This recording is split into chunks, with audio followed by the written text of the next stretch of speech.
Alors la francophonie est un concept qui est souvent décrié comme étant ringard, comme étant du postcolonialisme, étant un reliquat de la France-Afrique, etc. Ce que je vais essayer de vous montrer, c'est que le mouvement francophone, la francophonie, ce n'est pas du colonialisme, c'est au contraire de l'anticolonialisme. Pour ça, je vais vous faire une citation que rappelle Claude Agege dans un de ses bouquins. Vous savez que Agege est un très grand linguiste, professeur au Collège de France. Et il cite une phrase d'un écrivain britannique qui s'appelle Macaulay, M-A-C-A-U-L-A-Y, qui avait écrit à propos de la mission, entre parenthèses, colonisatrice des Anglais en Inde, qu'il s'agit, pour le pouvoir britannique, de former une classe d'individus indiens, de sang et de couleur, mais anglais par leur goût, leurs opinions, leurs valeurs et leur intellect. En fait, aujourd'hui, c'est toujours l'anglais qui est en cause, ou l'anglo-américain, mais il ne s'agit plus cette fois-ci seulement d'éduquer ou de formater les élites, mais de formater l'ensemble de la population, de tous les pays. Et évidemment, tout ceci est porté par la mondialisation libérale, par la technologie, par l'industrie du loisir, entertainment, etc. etc. On voit bien là qu'il y a un passage majeur, c'est-à-dire on passe de la colonisation des esprits de l'élite, des élites, par la colonisation des esprits des grandes masses. La question linguistique n'est pas une question secondaire.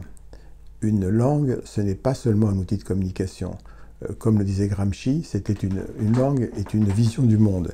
Et j'ai trouvé une très bonne citation de Régis Debray également, que je vais vous lire, lorsqu'il dit qu'une langue n'est pas un instrument, mais un milieu de vie, le fil d'or d'une vitalité longue et singulière. Cette vitalité longue et singulière est en danger. Elle est en danger parce que la puissance de feu, en quelque sorte, de l'anglo-américain dans l'ensemble du monde, la malmène, la mine, la sape.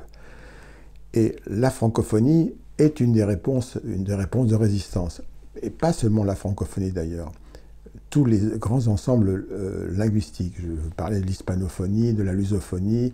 La francophonie donc n'est pas la seule outil de résistance. C'est l'un d'entre eux. Il y en a d'autres. On y reviendra peut-être dans un autre passage.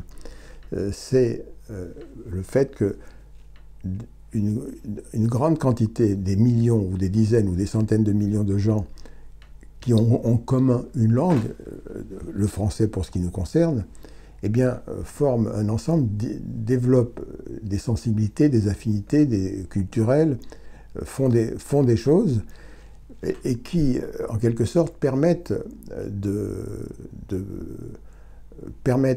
une autre vision du monde qui se confronte avec celle d'autres langues, mais qui se confrontent pas nécessairement de manière violente. Il y a toujours des rapports de domination entre langues. Mais là, il s'agit, si l'on veut un monde multipolaire, un monde qui ne soit pas soumis uniquement à l'hégémonie américaine, eh bien, il faut développer ces ensembles linguistiques, les faire travailler ensemble, et cesser, comme le font un certain nombre de membres des élites, des pseudo-élites françaises qui tournent le français en dérision, et qui sont d'ailleurs souvent appuyés par des militants de gauche, voire d'extrême gauche, pour lesquels le français est une langue coloniale, alors une langue d'oppression, alors même que l'anglais ne le serait pas. C'est pourquoi je crois que la francophonie a un avenir, pas toute seule, avec les autres, et je dirais même dans la politique officielle du mouvement francophone, dans cette politique, il ne s'agit pas seulement de développer le français, mais il s'agit de permettre à toutes les langues de continuer à vivre et d'exprimer une vision du monde qui ne soit pas celle de la pensée unique.